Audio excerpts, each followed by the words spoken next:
There's a phrase that gets misunderstood a lot in the spiritual world: the path of least resistance. Hi, I'm Lisa Marie with Balance Begins Here. Now, because culturally, we hear that and immediately think lazy. We think cutting corners. We think doing the bare minimum or avoiding effort.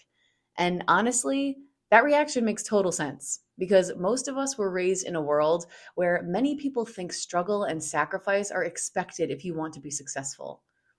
We were taught that if something feels hard, that means it matters. That if we're exhausted, we must be doing it right.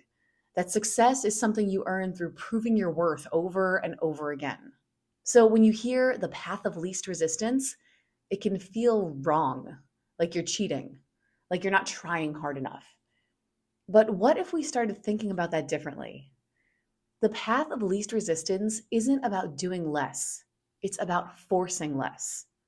And that distinction really matters, especially if you're someone who believes in manifestation or the law of attraction. Because manifestation doesn't respond to effort, it responds to alignment.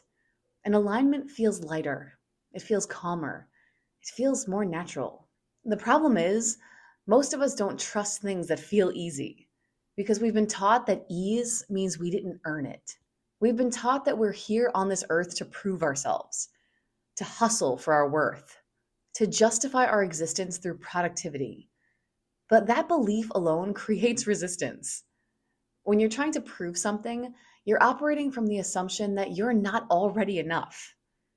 And when you're vibrating at "I'm not enough yet," the things you want feel harder to reach. This is where people get confused spiritually. You'll hear messages like "let go and let God," or "surrender," or "stop trying so hard." Then you'll also hear "set goals, take action, be intentional." And it can feel really contradictory. So which is it?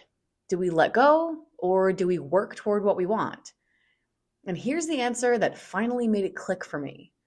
It's both. Doing only one or the other is like dancing on one foot. You can do it, but it's awkward, exhausting, and not very fun. So here's how I think about it. You get clear on what you want.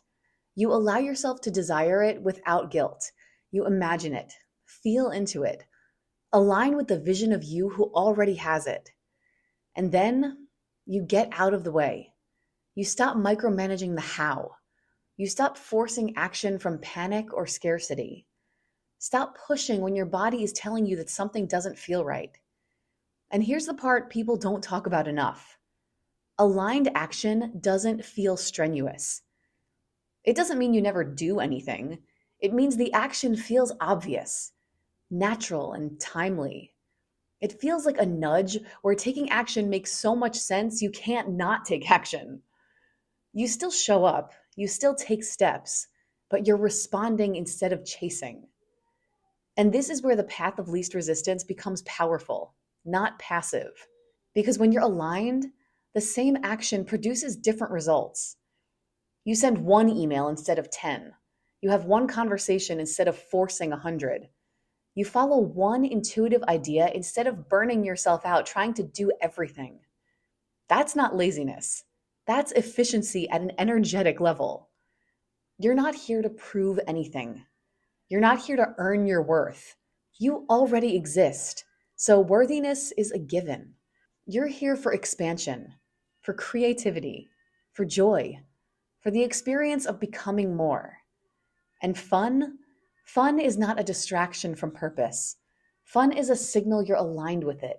So if your life feels heavy right now, ask yourself this: where am I pushing because I think I should, not because I'm guided to? Where am I working hard to prove something instead of allowing myself to receive? What would happen if I trusted that ease doesn't mean failure? It means alignment.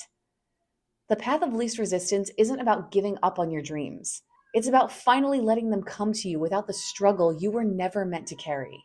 And if you want to go further with your mindfulness, check out my website at balancebeginshere.com and make sure to subscribe so you don't miss another video.